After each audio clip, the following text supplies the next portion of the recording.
Have you ever wondered why some children have Down syndrome?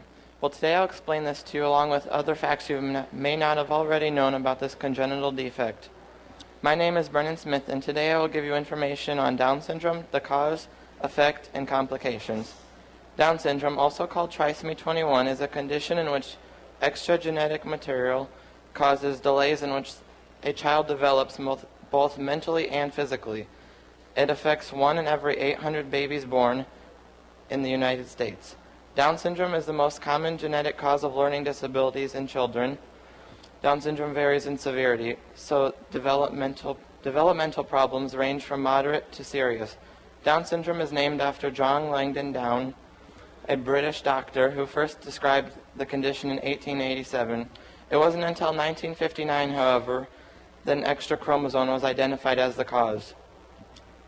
At the time of conception, a baby inherits genetic information on its parents in the form of 46 chromosomes. Human cells normally contain 23 pairs of chromosomes. One chromosome in each pair comes from your father, the other from your mother.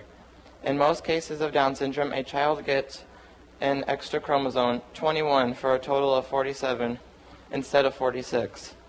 This extra genetic material causes the physical features and development delays associated with Down syndrome. Some parents have greater risks of having babies with Down syndrome. Risk factors include advanced maternal age. A woman's chance of giving birth to a child with Down syndrome increase with age because older eggs have a greater risk of improper chromosome division. Here are some interesting statistics. 25 years is 1 in 1,250. 30 years is 1 in 1,000. If you're 36 years old, it's 1 in 400. In 40 years, your chances of having a child with Down syndrome is 1 in 100. Having had one child with Down syndrome, typically a woman who has one child with Down syndrome has about 1% chance of having another child with Down syndrome. Being carriers of the genetic translocation for Down syndrome, both men and women can pass the genetic translocation for Down syndrome onto their children, which means material from one chromosome gets stuck to another chromosome. Kids with Down syndrome tend to share certain physical features, some of them most commonly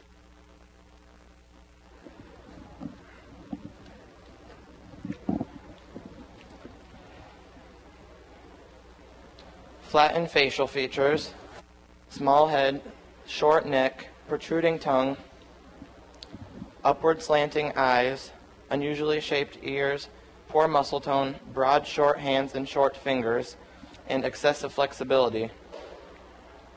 While some kids with Down syndrome have no significant health problems, others can have a variety of complications, some of which can be more prominent as they get older, including heart defects, leukemia, infectious disease, dementia, sleep apnea, and obesity. There is a wealth of information about Down syndrome available if you want to learn more. In general, children with Down syndrome have a lot in common with everyday children. Many of them go to school and enjoy many of the same activities as other kids. A few go on to college. Many transition to semi-independent living, and some continue to live at home and are able to hold jobs, finding their own success in the community. Thank you for listening to my presentation. Are there any questions?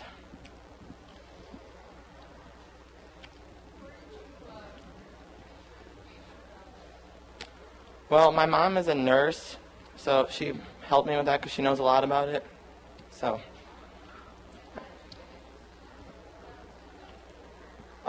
well, there's some people at my school that have it, and it interested me to see how they learn differently from other children.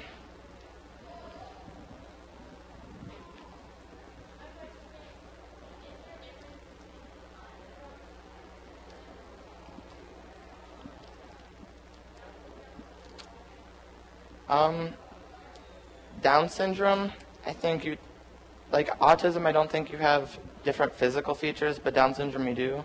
Otherwise, I think they're typically the same, just the features.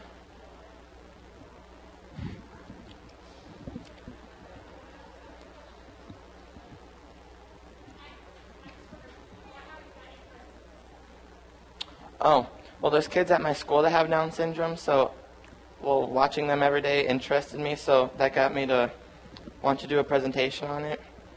So.